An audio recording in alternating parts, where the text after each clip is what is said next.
cannot make a living out of painting miniatures. I've heard this phrase over and over again, but here I am to demonstrate that you can do it.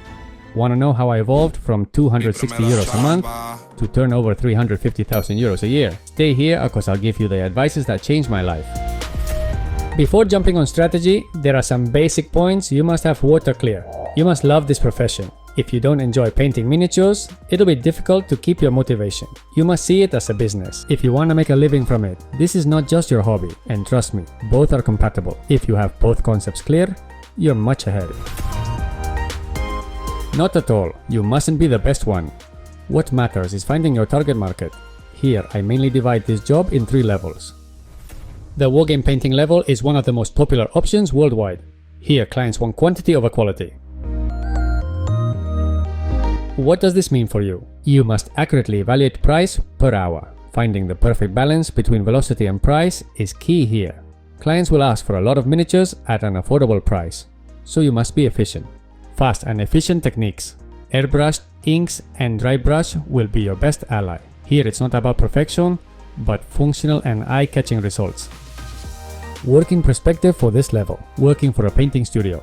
You'll receive a continuous workflow, but salary tends to be low. It's a good option that will allow you to gain experience, but could become frustrating in the long term due to the low incomes. Running your own business. You can work directly with many clients.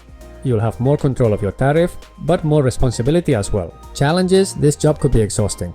If you work alone, probably you'll not improve a lot artistically, since speed is what matters, not quality. And as you age, maintaining the same painting velocity may become complicated. If you choose this path, do it for a limited period of time or use it as a launch pad for something better. Another option is to increase your business by hiring more painters. Advantages: you'll be able to attend more clients and increase your incomes. Disadvantages: managing teams could be complicated, and in many cases, success will depend on your ability to manage the demand and coordinate your team. Summing up, this level is good to start and gain experience, but is not sustainable in the long term without a well-defined evolution strategy.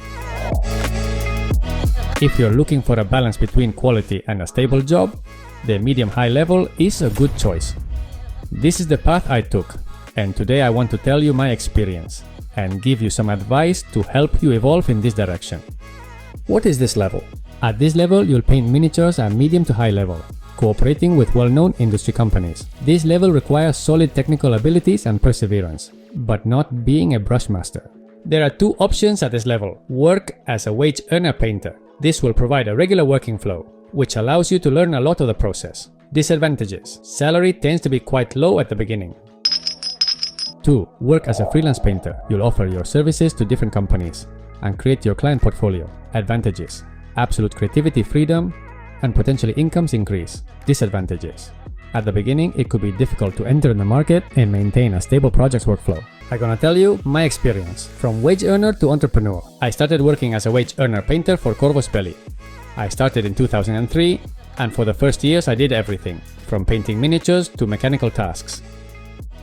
My first salary was barely 260 euros, which made it impossible to move from my parents' house. This is why, while working for them, I also accepted freelance assignments to improve my incomes. Eventually, my salary reached 1,700 euros in 2018. Even though it was a stable income, it wasn't enough to save money or think of a better future. Working for a company has advantages: security, experience, and the opportunity to learn from the business. Nevertheless, if you really want to grow, the freelance path provides more freedom and opportunities to ramp up your incomes. My piece of advice to work and succeed as a freelance: get a good tax advisor. If you want companies to take you seriously, the first thing you must do is to legalize your situation. Pirate working could lead you to legal issues in the long term, especially if you grow and have to deal with banks, partners, or important customers. What is more, reliable companies always ask for invoices. Calculate your working hours rating well. Time is gold. Keep in mind your expenses, materials, electricity, taxes to be sure your rates are fair and worthwhile. Sometimes painters deliver high-quality paint jobs for a non-profitable price. Don't make this mistake. Create a good professional portfolio and meet the deadlines. Your portfolio is your business card. All companies look for reliable painters that meet the deadlines. You cannot reject projects with no reason or not meet delivery deadlines because you don't like the figure. Thus will burn bridges quickly. Show off in social media. Share your work constantly, but don't get obsessed about the likes. Doing it constantly will make your reputation grow in a natural way. This is how I started, publishing regularly and letting time do its work. Working as a freelancer has a limitation: time. You cannot paint for more than 24 hours a day. So, if you want to increase your income, you'll have to expand your services. Here you go, some ideas. First idea, teaching. Run a Patreon or an online academy to teach your techniques. Thus will allow you to get stable incomes and reach a wider audience. Second idea, companies partnership. Work with industry companies to promote products or develop projects together. My piece of advice, be true to your principles. Do not promote something you don't like or you don't trust in, because sooner or later, the lack of honesty will be discovered. Another idea, specialized services. Do something different that allows you to distinguish yourself from the rest. In my case, I did the Domestika course. I evolved from a simple miniatures painter to lead a company that provides many services to industry companies. This allowed me to move up my business, in addition to exploring new ways to add value to the market. Medium-high level is the best option if you're looking for balance between stability and growth. This level allows you to work for the best industry companies, learn, and eventually build a career to afford you to make a living out of the profession you love. Finally, here you go, the mega high artist level, where the miniatures are not only gaming pieces, rather genuine artwork. At this level, you'll paint at the highest competitive painting level, and your figures are usually sold to collectors, or eventually to selected companies.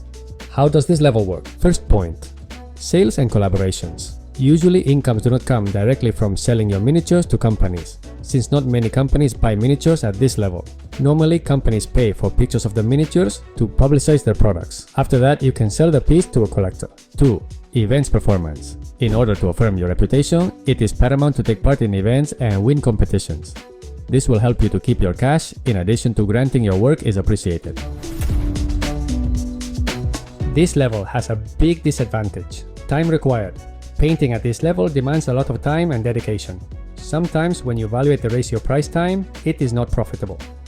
Low demand. Even though this painting level is highly prestigious, the majority of the public don't look for this kind of exclusive miniatures, nor are interested in paying such an amount of money. This is why many painters that work at this level complement their activity with course or teaching sessions. To be honest, although the mega high level is amazing and provides a lot of artistic recognition, numbers don't lie.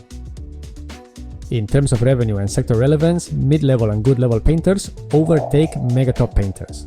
This doesn't mean that this level isn't good or relevant, but it's more for those painters that are looking for prestige and personal recognition, rather than for those looking for regular incomes or business growth.